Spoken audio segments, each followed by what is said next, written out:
Hello there. If you're into sports, you've come to the right place because this is Champions and Challengers, a Pajodcast media production. But you should know that because this is like the fourth one, and we've been doing this for a while. And if you've been listening to any of these, you know that I don't know fucking anything about sports. But you know who does know stuff about sports? Ryan Power. I know a little bit. I tend to watch a few things. Yeah. You know who else knows stuff about sports? Joey Kendrick. I mean, Chris Miller.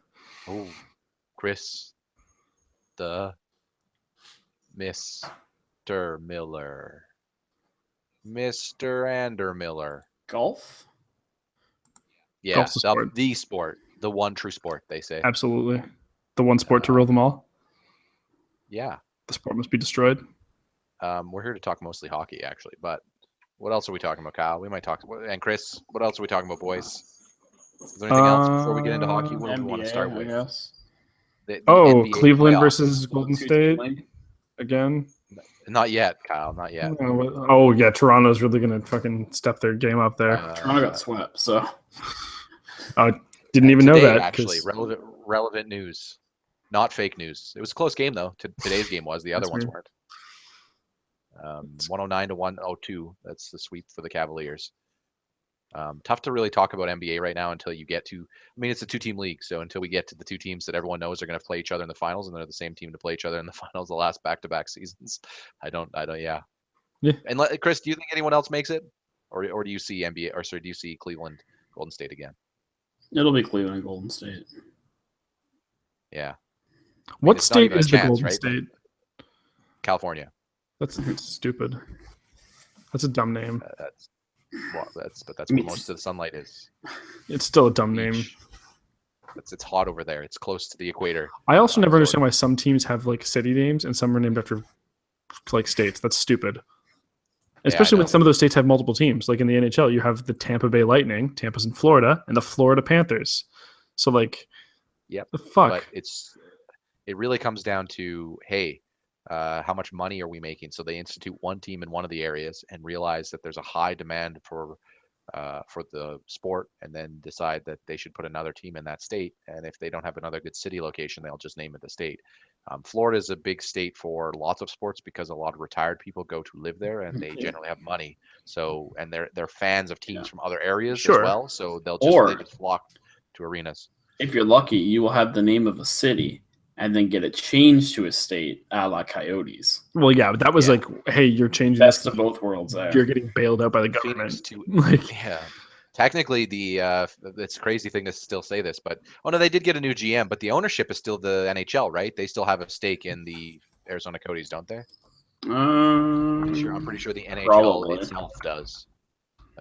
It's not being run general manager wise. That they were the big deal for them last season was they got the first. I believe so. History. They had the youngest GM in history. It's like some 30-year-old. So it's crazy. Like that's crazy talk, by the way, Kyle. Most GMs are usually over 50. Oh, absolutely. He's 27. He's a year older than me. He's younger than Ryan. When hired, he's 27. Than me. Yeah. Still. Well, he's still 27. Yeah. So maybe that's a good thing for guys like us. Maybe the youngins are going to start getting hired. Hey, NHL team, so I'm taking calls now. Yep. Chris and I, we're the dream team. You know how many NHL championships we won, guys? I don't know. Collectively, more than Daniel Braxton. All right. Hockey talk. Yeah, because UFC is until next week. There's not been a lot fighting. There's been sports stuff, but we mostly covering playoffs. Playoffs have been crazy. There's been lots of stuff. We haven't had Chris on in a few weeks, but we're going to go a little deeper than just predictions here this week, I think was the plan, right, guys?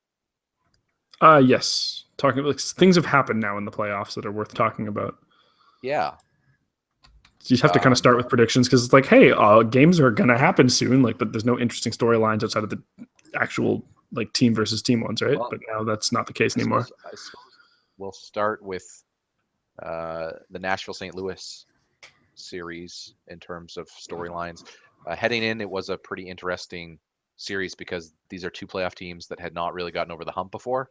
Obviously, Nashville swept Chicago in the first round, and St. Louis ended up beating, who did they beat in the first round? I'm trying to remember now. Minnesota, right? Yeah, Minnesota.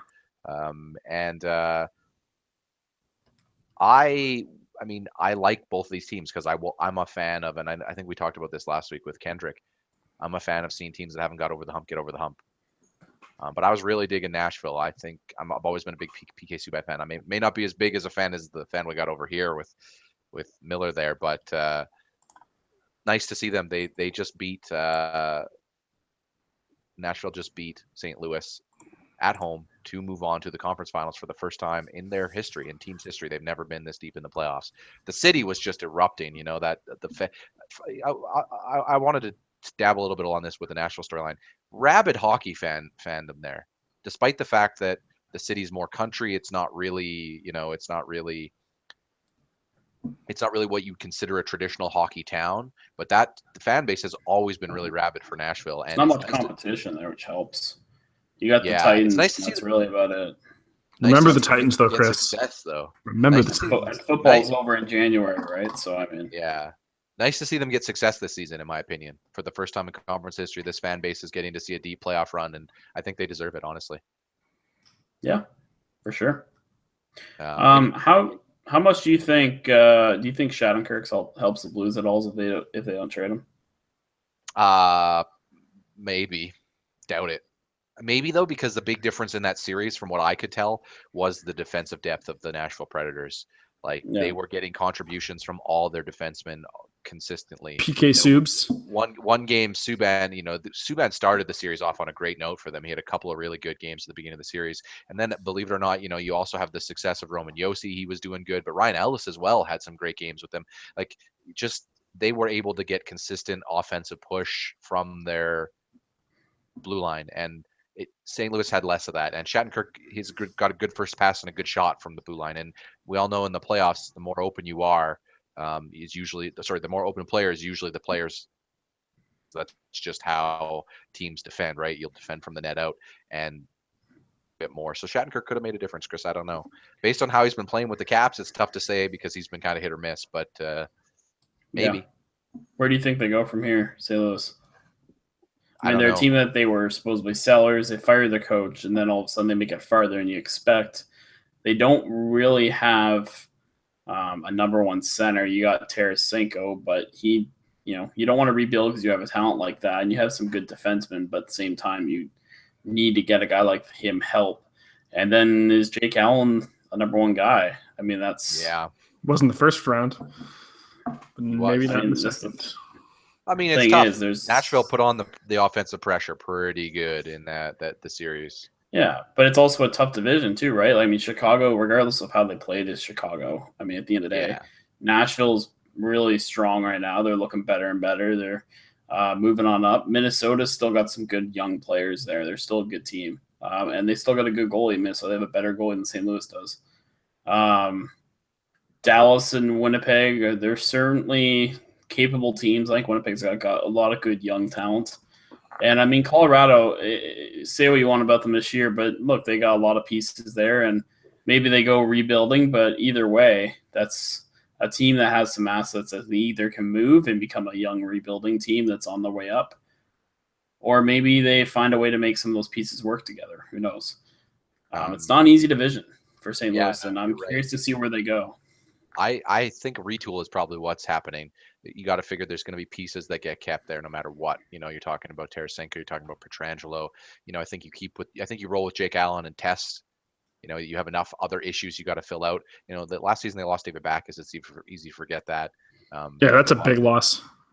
They technically lost Shattenkirk. He was a big part of their defensive core, but he wasn't going to sign with them long term. So that's why they traded him. They would have obviously wanted to keep him for their playoff run. The only reason they gave him to us is because he's not signing. So we can't afford to lose this player for nothing.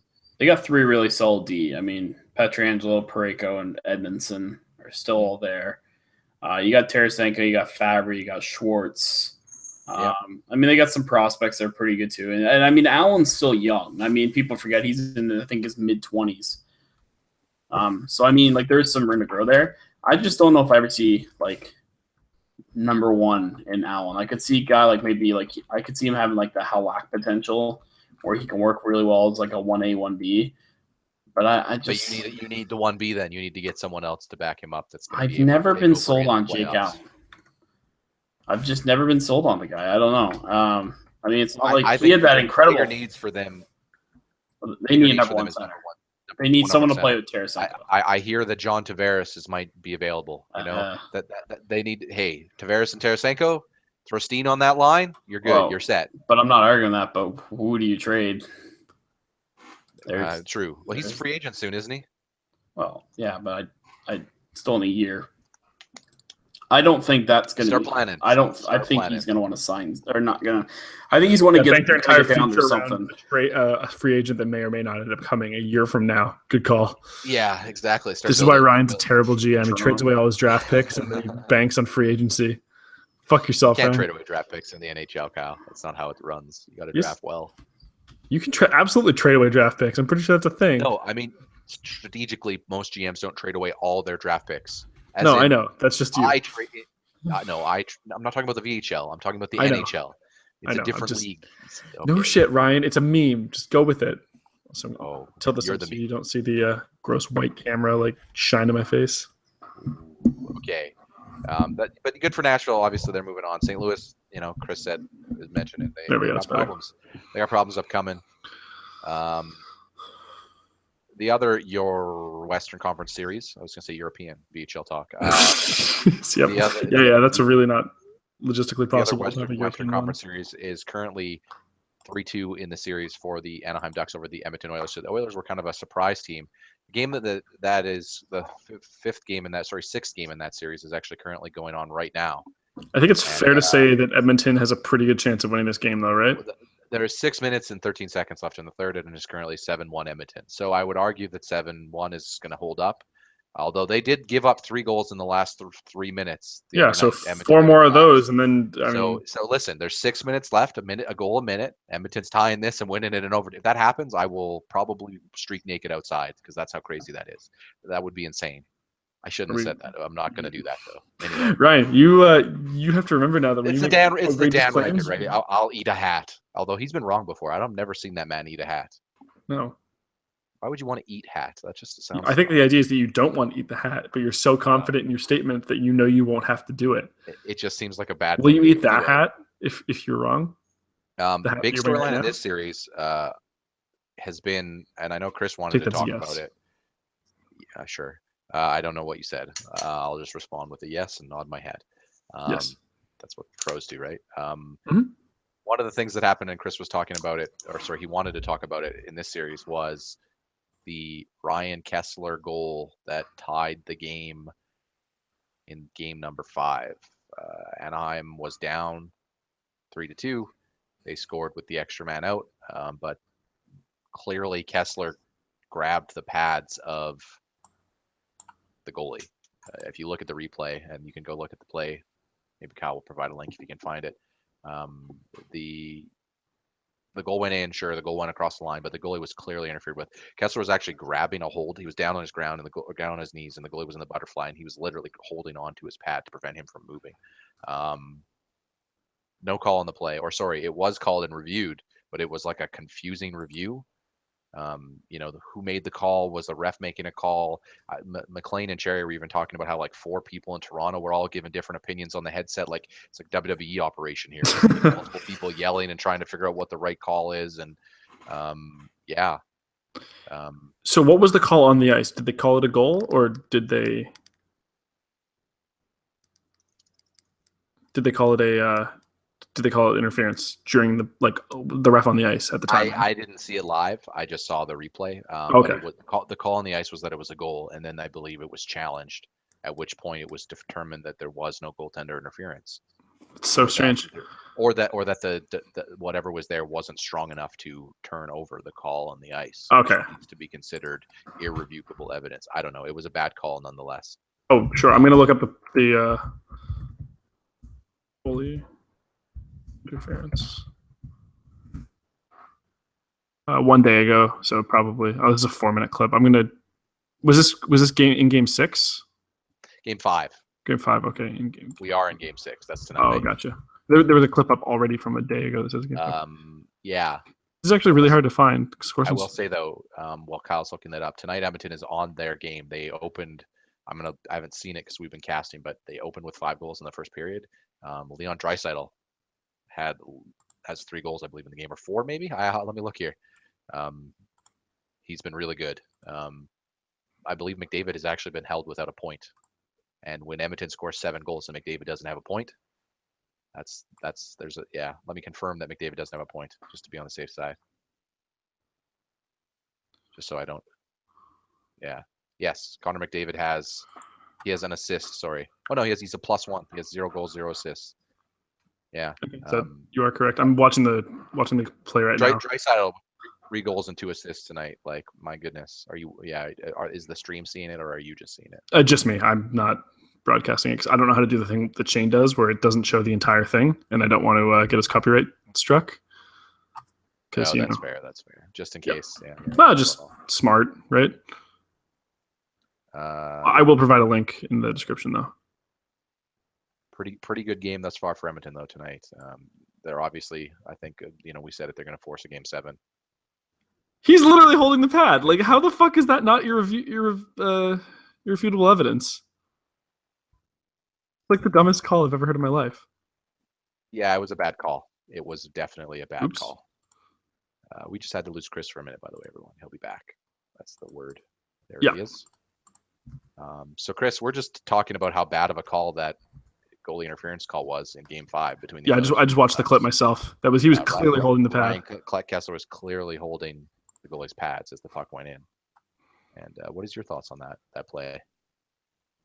I didn't actually see it. So. Oh, here, I'll give you a link. Actually, this is a long thing, obviously, but it starts with the goal and then it goes right to the jam. You know what I'm trying to say, but yeah. But I'll say about the series. I'll say about the series what Chris catches up on the video of the goalie, the lack of a goalie interference call. Edmonton showed some real heart. They've showed that they're young. They've showed that they're able to collapse. And they're able to choke a little. That's going to happen. You're getting your playoff legs under you, but they've showed heart responding. In a lot of, I thought in the San Jose series and even especially in this series, they did take a 2-0 lead. A lot of people thought coming back home they would sweep. Anaheim showed some grit, some toughness, but at the same time, you look at that goalie interference call, right? What's that? A lot of Oilers fans might be saying if that goes the other way, look at tonight's game, the Oilers would be winning this series. It looks like absolutely. It looks like they're going to be taking it back to 7, taking it to 7 back to Anaheim. But yeah, I've been impressed with the Oilers. Heart. Yeah, they were reviewing it, and it's like, oh, this is super obvious. Like, in what world do you not call that goalie interference? I don't know. Holding the pad with his hands, and it wasn't even like it was like, oh, it was his pad, and it wasn't like it went in 5-hole because he couldn't get his leg across because Kessler had his leg grabbed. Like, there's no. Yeah, it's a pretty egregious call, which there's been a lot of in the playoffs. But yeah. One of the things I'll say about Edmonton too is it's going to be tough for them to continue like this, though. The other night when they went to, that was a double overtime game, by the way, the one where the Ducks won in Game 5. After they tied it, it went to double overtime. Yeah, with 15 seconds left in the game too. Corey Perry, just absolutely beautiful game winner by Perry in that game. But the play of the Ducks defense, of the Oilers defense, has been okay. But they've been really fatigued. In that game alone, they were looking at the minutes, and Adam Larsson, by the time period, the second overtime period rolled on, had played over 40 minutes, and the other defenseman had only played like 29. Larson's clearly the best defenseman on the Oilers roster. He's one of their standout defensemen, and they did acquire him for Taylor Hall. He was an up-and-coming defenseman with some good offensive skills as well, with decent offensive skills, and he's been logging a lot of minutes for them. And that's a risky strategy in the playoffs, because if that guy gets hurt or fatigued, they scored 7 tonight. Are they going to be able to score 7 every night? If they're a pretty weak defensive team, Oilers still. So it's going to be interesting to see how Game 7 goes, and if they win, how the rest of the playoffs go. Can you imagine, though?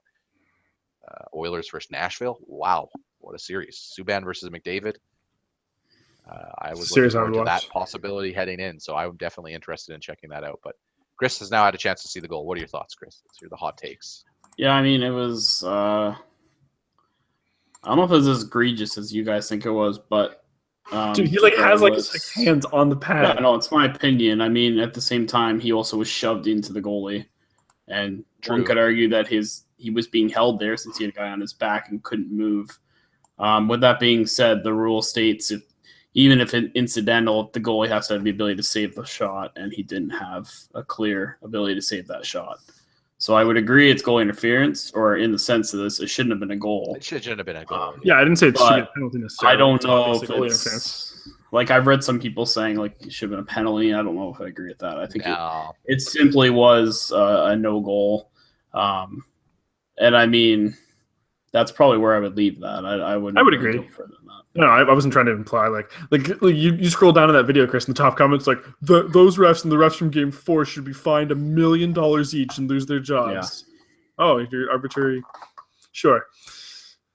Wow. Yeah. Well, yeah. The hot overreactions have been heavy. Speaking of hot overreactions, the hockey world almost lost Sidney Crosby. I don't know if you heard. TSN only released about 700 updates about it in the last 3 days. It's the craziest thing of all time. As someone who follows TSN on Facebook, you're just like, I'm not even going to log in. It's just going to be 7 different articles about his status, the hit, 6 different other analysts' opinion on the hit. And the worst part is they're all videos, so I can't even click on it and get a consensus of what people are saying because you have to sit through the ad and the video. You're like, oh, why do I want to waste time on this? Just put it in written form so I can quickly look at it. Come on. Well, I think we can agree that this after this series, Niskanen has to go face a real jury because that was a clear attempted murder. You guys see the Rob Rossi stuff about it? Dude's a yes, I did. Where he's basically insulting Barry Trotz to the degree that he's like, oh, he's a good coach, but he's not great, and because he tried to get Trotz to actually respond. I mean, that's not even the. Are you talking? Is this the guy who was the journalist who was taking a charge? No. Journalist in quotes. That's not a journalist. Yeah. Penguins won't even give him. They won't even give him the pass to the locker room because they don't Even he rips on Penguins a lot too. It's not just a homerism thing. But is this the same guy I'm thinking about, Ryan? He said Ovechkin should be banned for the rest of the playoffs. Oh, of course, for his one slash, and Niskanen should probably use a hand in penance. Let's be real. I'll be unbiased. There's been more than one slash by Ovechkin and more than one slash by everyone. The type of things that the refs are letting go are the type of things that happen all the time, every playoffs. These guys are jabbing with each other and fighting. It's a battle. Absolutely. And I believe it was Crosby himself who said, he didn't really have an issue with the slash because if it was Ovechkin going down, he'd probably do the same thing. No, absolutely. You're playing hard in the playoffs, and you're a star player going to the net. Like you said, you're going to take a slash. He said cross-check, he's like, I don't know, because it is such a bang-bang situation with the cross-check. I mean, it's unfortunate. Yeah. But Niskanen was clearly trying to play the puck, right? You can agree with that. Well, I mean, Niskanen was trying to brace himself to stop. I don't think he was playing the puck at all. No, not during the hit, but that was his intention. I don't think Niskanen was intending to hit Crosby as he was coming down the ice. I don't either. He didn't move his body in any way to go towards Crosby. Crosby came right into him.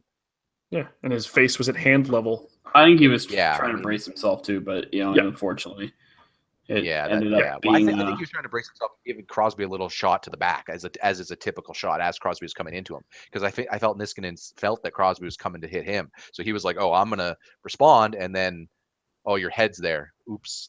That sucks. Yeah, and I mean that's 2 minutes for Crosby because he should have had his stick down. But they called it a 5. I'll say too, they didn't call that's it. That's not a 5. That's not. No, that's not a 5. That's not Crosby. He was in the box, and then minutes after Crosby was down on the ice, and then got carried off, or he got himself up. But it ended up being all a moot point anyway because Crosby did come back for game number 5. He missed game 4, which they won anyway. Which the Caps would go on to lose. Yeah, so it didn't actually matter. Game 6 is tomorrow, but there will be a candlelight vigil held in overreacted Crosby. But I mean, you can look at game number 4. Bonino had a dive of all dives that happened, or a flop, whatever you want to call it, a sell job. You could Google if you want, Kyle. It was essentially a high stick near the end of the game that was lifted up into his shoulder, and it's basically Oshie just trying to lift his stick and give him a little slash on the whole shoulder, hit him on the shoulder, and Bonino just goes. And you could clear it as light as day. And I mean, that stuff happens. It sucks, it's silly, and it happens. Players would just man up. I have no room for that in my sport. Yeah, that's the only real interesting tidbit. I mean, not the only real interesting tidbit from this series. Game number 5 saw the Caps core respond, which was nice. Everyone that needed to score scored. Everyone needed to get involved was kind of involved. But, the series isn't over. There's still 6 and 7 to go. Neither Eastern Conference series is over. We'll move to the other series. I haven't actually seen as much of this other series, although I know there has been a lot of fire and injuries. Currently, Ottawa's up 3-2. They just won in overtime the other night. Erik Karlsson, I believe, having a good series. But let's hear about injuries. There's been some non-calls and cheap shots and stuff I've heard, Chris, in this series, but I have not actually kept up with it myself. Do you know anything more about this series here? Like here and there. Like Ottawa, I know New York. there's Ottawa, New been York, some. I mean, Tanner Glass, I guess, was run. I mean, just hearing it from my coworker, Tanner Glass has been running around quite a bit, and he was also putting the puck in the net too. And then obviously, the Ottawa stuck Chris Neal in the game last game. So, let me guess. Chris Neal gave him a handshake, and everything was fine. Is that I mean, what happened? it's not like anything dirty necessarily came out of it. Just mean that was their response. It's been a physical series. From the little I have seen of it, I haven't seen too much of it. Really haven't had time to watch hockey lately, but yeah, I mean, Ottawa is just kind of grinding their way to victory. It seems they looked like they were bound to lose last game. They gave up 2 quick goals and then bounced right back really quickly and got one themselves. And yeah, I mean, we'll see. Erik Karlsson's definitely not healthy at all. No, it's the playoffs in the second round. Everyone's starting to get a little. No, he came in not at 100%, didn't he? Probably. I don't know. No, he was definitely not 100%. A lot. Again, the grind of the regular season is even tough. Like a lot of players enter the playoffs not at 100%. Well, I think he missed a game though, didn't he? Or in the playoffs, I believe so. Yeah. He missed the game before last, I believe. If I'm not mistaken, I could be wrong. I mean, I'm honestly not a huge fan of either team, so I haven't really watched much. But yeah, I mean, at the same time, it's it'll be interesting. I think Ottawa, by winning last game, is going to win the series. Lundqvist, I think Lundqvist needs to calm it down a little bit. There are times when I think he shits on his defense so much that they're almost scared to make a mistake. There's actually a clip going around where Derek Stepan came over and told him to calm down because of one mistake. And yeah, Lundqvist played well, but at the same time, you have to also have some, give some confidence to the rest of your team as well. Yeah, absolutely. He's a great player and great goalie. But with that being said, when you're flipping out on, and in this case it was Brady Shea, I think is his name. And he's had a great playoffs. He's a young guy. I think he's technically a rookie or a sophomore. I can't remember, but he's real young, and he's been one of their best defensemen easily. And he made one mistake, and Lundqvist was flipping on him. And it's just like, no, you gotta pick him up a bit, because most people do not react to that kind of action with better play. No, military. Like that's what works in the military. It doesn't work in hockey players are not trained to be military guys. Yeah, that's true. No, exactly. And that's kind of the thing of the playoffs.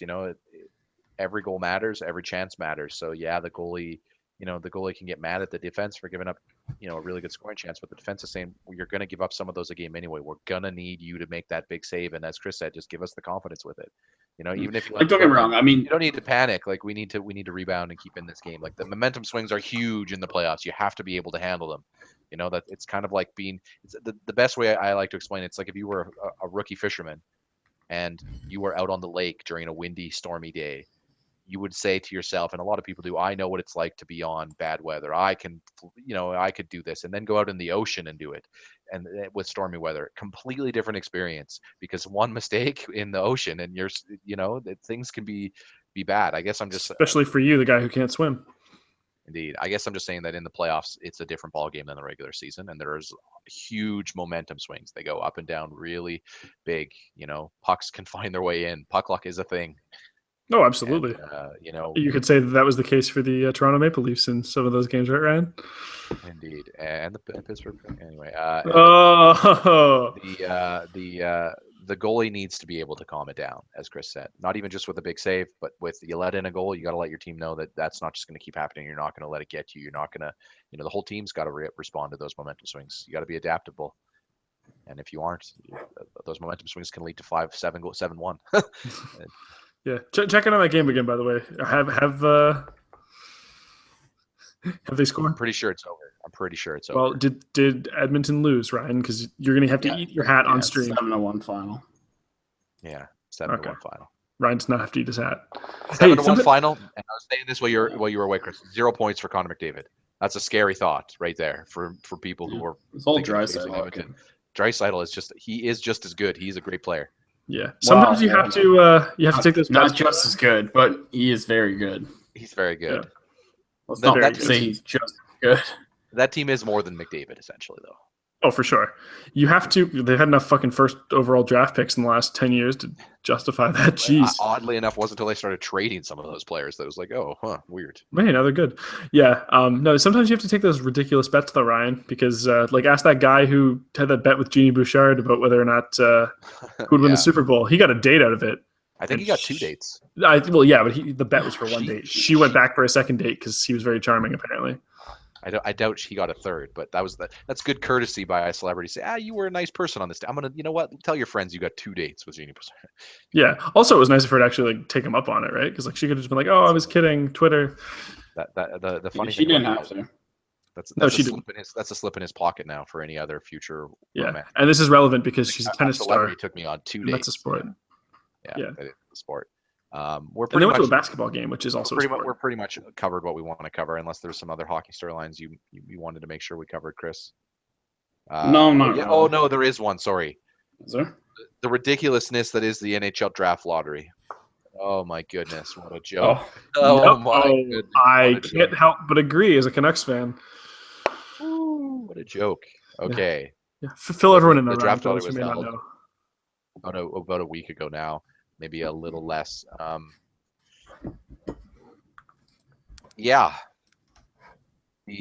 winner of the draft lottery. Well, okay. So the draft lottery, everyone has a percentage chance of winning, but they don't have rules for how far you can go up. So anyone in the top 15, the bottom 15, but top 15 in terms of overall odds. So it's picks, the worst 15 teams or the worst 15 picks, whatever team happens to acquire those. So if someone trades them, another team will be in there. And then they kind of reveal from there who's going to be every seed. Early on, it became clear that several teams were going to be top 3 that weren't the worst 3 teams in the league or had the 3 best percentage. Both Dallas, Philadelphia, all of Dallas, Philadelphia, New Jersey were well below. Even 2 of them, were below 10th. They were not in their original slotting as they were revealing them. So it became obvious, by proxy, these are the 3 teams that won the lottery, just what won the 3 lotteries, but what order were they in? It ended up being New Jersey first, Philadelphia second, Dallas third. This is insane. So the NHL doesn't have rules in its draft lottery for teams to drop. So teams like Vancouver and Colorado drop several spots. Like they drop out of the top 3. Some of them dropped out of the top 5. Well, they do kind of have rules. You can drop a max of 3 spots. That's insulting. The worst team in the league should always have one of the top 3 spots in the draft, in my opinion. No ifs, ands, or buts about it. You're never going to ensure that a team gets better if a team who is 15th. And let's think about these teams that won the lottery, that 1, 2, and 3. New Jersey, Philadelphia, Dallas. Dallas was the President's Trophy winning team like 2 seasons ago. They only just missed the playoffs this season. And they had an off year. Injuries, a couple other things, some bad performances. They're not a bad team. They could easily be a playoff. They could easily be a cup contender next season, much less. Now they get a 3rd overall pick and a pretty solid draft. I'm personally a fan of. I like the way. I don't know if they still do it, but I like the way the NBA used to do it, where you'd have one winner of the lottery, and if that was the team that had the lowest odds, so be it. They get first pick, but then everyone else just moves down 1 spot, which that's not like super crazy. I mean, it still sucks that the team that was closest to the playoffs gets that first pick, but I also kind of think you almost need that to avoid tanking. Yeah, that was the whole idea, right? Moving down 1 spot's not that big of a deal. Yeah, that's the thing. Moving down 1 spot at the same time, what if this? Let's just walk down the world where what if this happened last season? Right. Let's assume the team. Let's assume. Let's just assume last season is this season, except there's no the players are on whatever on their teams, like the teams in those type of positions. You'd be talking about a team like New Jersey with pretty competent goalie. They got pieces that are good. Otherwise, that's the team getting Connor McDavid. That would have been getting Connor McDavid. Like the moment those type of players are available, you can't have a Dallas Stars get them, because then those teams become super teams. Like that's how you end up like the NBA. New Jersey in my was opinion. 3rd last in the East last year. They weren't that good. True. I'd say more like last year. I'd say more like Montreal would have been an example. I'm saying they technically had the 9th best odds. Yeah, but I think New Jersey. Like, I think we can agree that Montreal could use a few skaters who were good on that. It's not being able to move down more than 1 spot is a good rule. Like that should be what it is. You get bumped a spot. right? And they don't need to do everyone gets bumped like they did. And I just think that it's a crazy year where it's like Philadelphia, Dallas, and New Jersey all have. You know what the thing is, though, Ryan? And all three of them are actually okay teams heading into next season. Like all three of them could have made the playoffs regardless of their draft pick next season. It's because Philadelphia trusted the process, Ryan. They did. They did trust the process, Travis. All right. That's the draft. It was silly. The draft lottery, sorry. It was silly. The rules need to change. Also, Vegas got 6th pick, so, Yeah. sucks for them. They already ended up, but they already did sign a couple of good players that aren't in the They signed NHL. one good player, and maybe Chipiov. Oh my God! Don't even try it. Shipachev. Shipachev. I knew it was Fucking something. Ryan. Jesus Christ. I tried Ryan, to blame what's him your on power? there. I tried to remind Peter Angelo, right? Peter.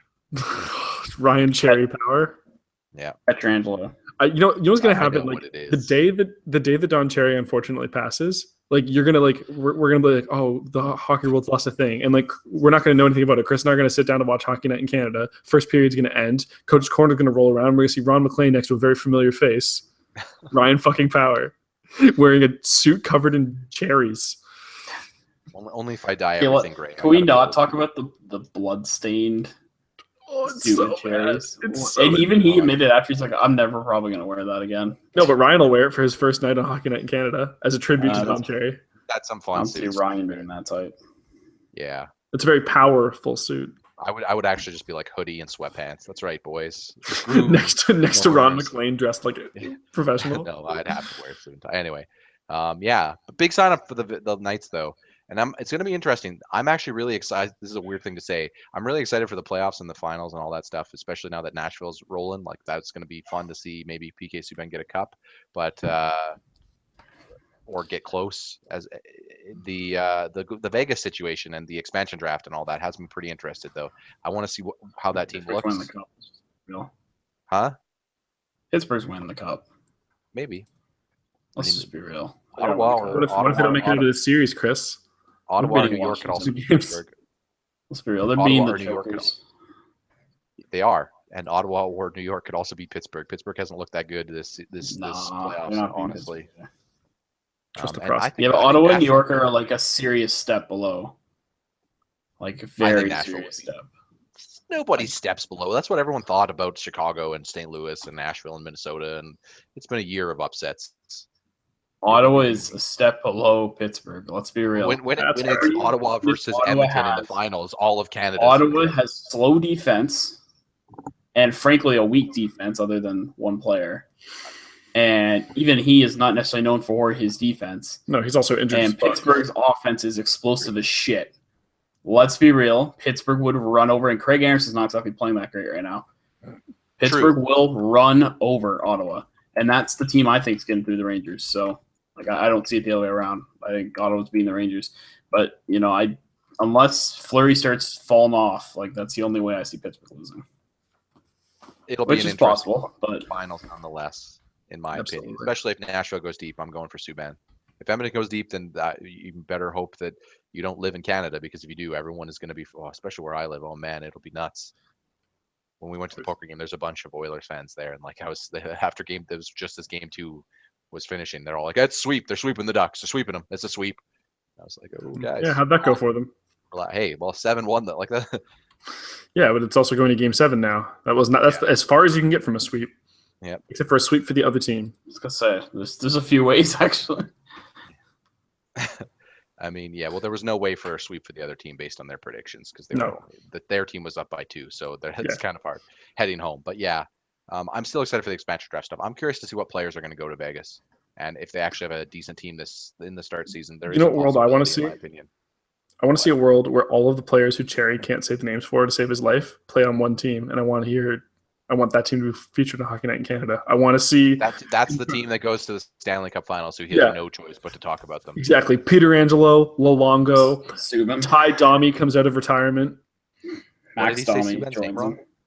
him. He Domi. often can actually say it. Like he'll Side- be like Side- he'll sometimes he just gets caught sometimes saying it wrong. Like probably about 60% of the time. Right, but as opposed to 100% of the time, it's Peter Angelo. Sometimes he'll just say PK, or I or believe he the just other- won't even try, and it's I believe the other night he said Bert Tarkovsky for Burakovsky. Bert Tarkovsky. I was like, there's no Bert. That's not surprising.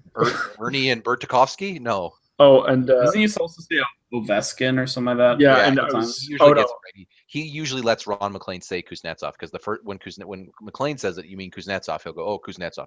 He'll be like, he'll start it, and McLean will just like, I know he's about to mispronounce this. Let's just Yeah. beat My him to the dad's got a punch. bad one where he'll say Melkin for Malkin. Malkin, Evgeny And Malkin. I can't make him stop because I'm like, Dad, it's Evgeny Malkin. Malkin. He goes, yeah, Melkin. I'm like, no, there's no. To be fair, a lot of people say it that way. It's Yeah, not and I mean, spelt that way though. Like I don't. there's some I'll give people like the benefit of the doubt on, even if I know there's pronounced it wrong. Like, it's not a big deal. Like a lot of people pronounce Marcus Johansson as Johansson because it's just it's a J. It's a J. It's like, whatever. It's Johansson is how it really is, but that's fine. Yeah. But no. But like Anyway. Longo, like where's that second L? Oh, BX Yeah, is the worst one. Bieska. That's a classic. I want all those guys on the team together. It's where your mind goes when you see words. That's what happens because you try to remember things off memory and not look. So your mind remembers words based on things that you can, that are easy to recall or recount. And that's why I'll give him. I'll give him the it sucks that he says instead of Petrangelo, but Petrangelo is a weird name. And in your when you're getting up there in age, I imagine trying to remember those type of syllables and idiosyncrasies is not as easy as it would have been. It's true In your prime. Anyway, that is true. Let's call this a cast challenges. Yeah, we've had some champions on air. We got champion Chris Miller. He was joining us. I was a champion. Who are you cheering for right now, Chris, in the playoffs? Who's your team? You gonna I go like for to see Nashville? Nashville win, but I mean, I'd be okay Are with you that. still a Subban fan? Are you still? Yeah, I'm not cheering for them just because of him though. No, of course not. There's other reasons. Honestly, Capitals are probably still number one for this playoff. You would love to see. If it was, I just want Ovi to get a cup. That's all. If it was Subban versus Ovi in the finals, I would love it. I would love it because that would be a team and a player that needs to finally get over the hump, winning, guaranteed to win. So, truth. But that's not going to happen. So I'm going for the Caps. Obviously, they're my team, but unless they can replicate Game 5 again and again and again and again and again, which was their best game of the playoffs, not just from a statistical standpoint, but from a scoreboard standpoint, that's not going to happen. Kyle Snow's also been here to provide, ancillary feedback. Yep, I certainly was present, and I have opinions. You were present and accounted for. Yeah, and Ryan the Butcher Power. The Butcher. Because your butcher names. Yeah. This has been Champions Challengers. See you all next week.